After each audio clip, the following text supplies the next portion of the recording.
आज भारत विकास परिषद की मुख्य शाखा द्वारा ये जो समूह गान प्रतियोगिता आयोजित हो रही है, ये मात्र एक प्रतियोगिता नहीं है। इस प्रतियोगिता के माध्यम से बाड़मेर के उन उभरते हुए कलाकारों को, छात्र छात्राओं को एक मंच प्रदान करने का एक प्रमुख उद्देश्य शामिल है। आप सबने बहुत अच्छे तरीके से गाया, तैयारी की, संगीत का संयोजन किया और सबसे बड़ी खुशी की बात है कि जो संगीत दे रहे थे, संगत कर रहे थे ढोलक, हारमोनियम, खंजरी पर, वो स्वयं बच्चे ही थे। कोई बाहर से प्रोफेशनल बुलाया हुआ कलाकार नहीं था।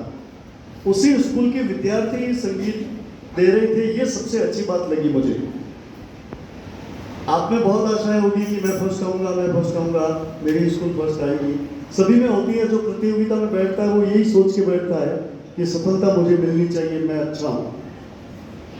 अच्छा हूं या नहीं हूं, या आप अच्छे हो लेकिन आपसे भी श्रेष्ठ कोई होगा, ये निर्णय तो निर्णायक करते हैं। और ऐसी बात नहीं है कि आपका अगर नंबर नहीं आया है तो आप श्रेष्ठ नहीं हो, ऐसी बात नहीं है। प्रथम स्थान प्राप्त करने वाले और द्वितीय स्थान प्राप्त करने वाले में नंबरों में बहुत ज़्यादा फर्क नहीं होता है। 1 नंबर का, 1.5 नंबर का, कभी कभी आधे नंबर का फर्क होता है, 1, 2, 3 नंबर का फर्क होता है, इससे ज़्यादा फर्क नहीं होता है। इसका मतलब क्या हुआ कि योग्य आप भी हो, वो भी था। अब ठीक है, 3 निर्णायक होते हैं। किसी के दिमाग में, किसी को संगीत बहुत अच्छा लगा है तो उसने 20 में से 20 दे दिए, किसी को अच्छा लगा है उसने 20 में से 19 दे दिए, है ना। और जो द्वितीय स्थान पर रहा उसको 18 आ गए, तो एक को 18, एक को 19 आए। बहुत ज़्यादा फर्क नहीं है ना, दोनों टीमें श्रेष्ठ है। लेकिन संगीत एक ऐसी विधा है जिसके लिए रियाज करना पड़ता है, प्रैक्टिस करनी पड़ती है, रिहर्सल करना पड़ता है। हम सोचा कि कल हमको सूचना मिली कि भाई प्रतियोगिता है, आज बच्चों को खड़ा कर दिया और वो गा देंगे, प्रथम स्थान प्राप्त कर लेंगे, मुश्किल काम है। इसके लिए अभ्यास की जरूरत होती है। अभ्यास बहुत बड़ी वस्तु है।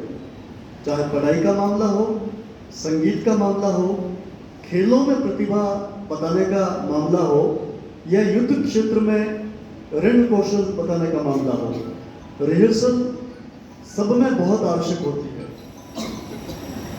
और रिहर्सल के बिना हम किसी भी कार्य को निष्ठा से, पूर्ण दक्षता से नहीं कर पाते हैं। हाँ, औपचारिकता कर लेंगे, लेकिन औपचारिकता करने से विजयश्री हासिल होना मुश्किल है। भारत विकास परिषद हमेशा उभरते हुए लोगों को मंच प्रदान करता है। भारत विकास परिषद बहुत सारे संस्कारों के कार्य करता है। ये भी इसी का एक अंग है। बच्चों में संगीत के प्रति, अपने देश के प्रति, अपने मातृशक्ति के प्रति, अपनी जन्मभूमि के प्रति निष्ठा जागृत करना, भक्ति जागृत करना और देश प्रेम की ओतप्रोत भावनाओं से उनको सरोबार करना, ये इन आयोजनों का मुख्य उद्देश्य होता है। भारत विकास परिषद में सेवा का भी एक प्रकल्प है। सेवा के माध्यम से हम बड़े बुजुर्गों की सेवा का काम करते हैं, मरीजों की सेवा का काम करते हैं। कोई घायल हुआ हो उसको हॉस्पिटल पहुंचाना, उसको निःशुल्क इलाज उपलब्ध करवाने में सहयोग करना। इसके लिए हमारी एक पैथोलॉजी लैब भी है, भारत लैब सेवा सदन के पास में। हम प्रति सप्ताह मोतियाबिंद ऑपरेशन करवाते हैं। नेत्र ज्योति चिकित्सालय चौधरी रोड पर, रैन बसेरा जिसको कहते हैं। बहुत सारे कामकाज होते हैं। गुरु वंदन, छात्र अभिनंदन का काम होता है।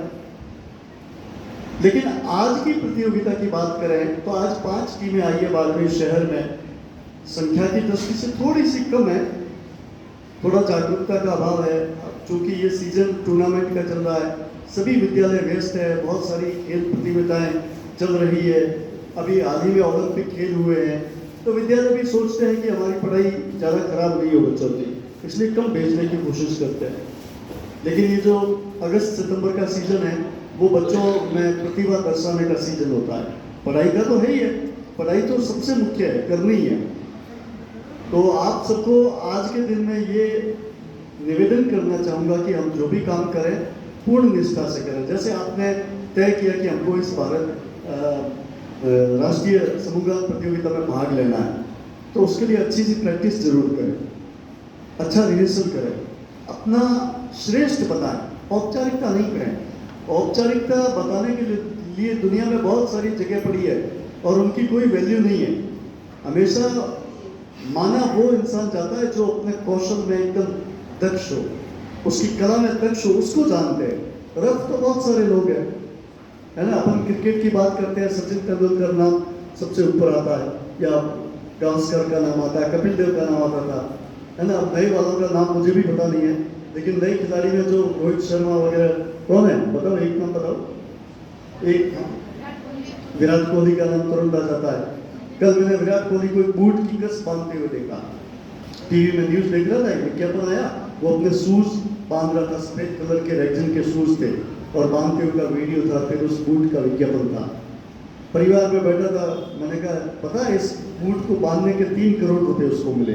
बूट की रस्सी तो अपन भी लैस बांधते ना हमेशा उसको लाते हैं, अपन को तो 1 रुपया भी नहीं मिलता ना, उसको केवल शूज की रस्सी बांधने के 3 करोड़ रुपए मिले। केवल 8 सेकंड का विज्ञापन था। 3 करोड़ रुपए रस्सी बांधने के क्यों मिले विराट कोहली को? क्योंकि वो अपने मूल दक्षता क्या है उसकी, खेल, क्रिकेट में वो दक्ष है और सभी कंपनियां उसकी ओर लपकती है कि विराट कोहली हमारे लिए ये बूट की बांध ले, दूसरा कहेगा विराट कोहली हमारे लिए ये घड़ी पहन के खाली इतना बता दे दर्शकों को, हम 5 करोड़ देंगे। टाइम का मुकाबला इस घड़ी से, वो इतनी बताएगा, वो शॉर्ट होगा वीडियो, 4 करोड़ होगा।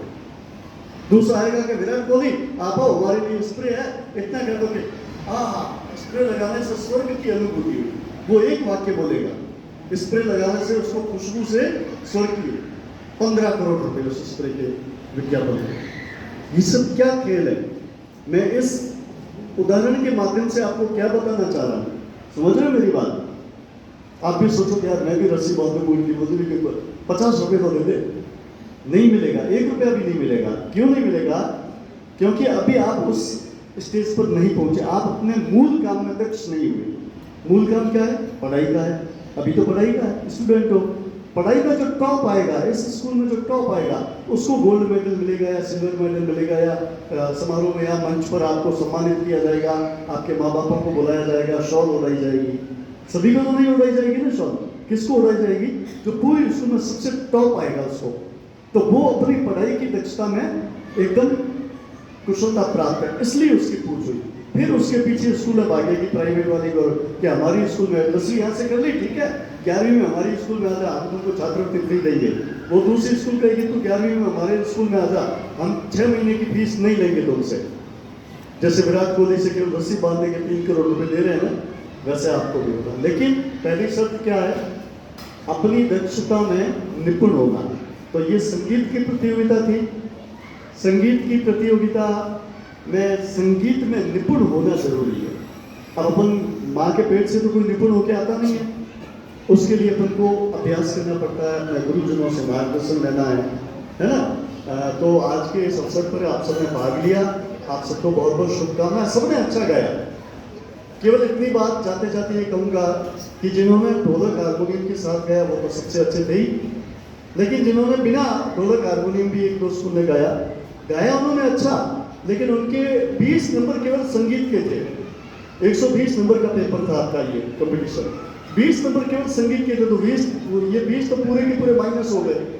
संगीत आपका था ही नहीं साथ में, तो पूरे 20 नंबर तो यूं ही माइनस हो गए। यानी आप उस रेस से तो वैसे बाहर हो गए, और जीत की रेस से तो अपने आप बाहर हो गए। क्यों? क्योंकि 20 नंबर आपके एकदम माइनस हो गए। तो सभी पूरी तैयारी के साथ आए, तब आपको कंपटीशन का आनंद आएगा। केवल आपने अच्छा गाया, इसमें कोई डाउट, मैं आपको निराश नहीं कर रहा हूँ, लेकिन भविष्य के लिए आपको ये बताना चाह रहा हूँ कि कहीं भी जाए, चाहे युद्ध के क्षेत्र में जाए, चाहे पढ़ाई के क्षेत्र में जाए, चाहे खेल के क्षेत्र में जाए, चाहे संगीत के क्षेत्र में जाए, पूरी तैयारी के साथ जाए और आत्मविश्वास रखें कि मैं श्रेष्ठ हूँ और श्रेष्ठ का पदक हासिल करूँगा। इन्हीं आप सबको शुभकामनाओं के साथ जय हिंद, वंदे मातरम।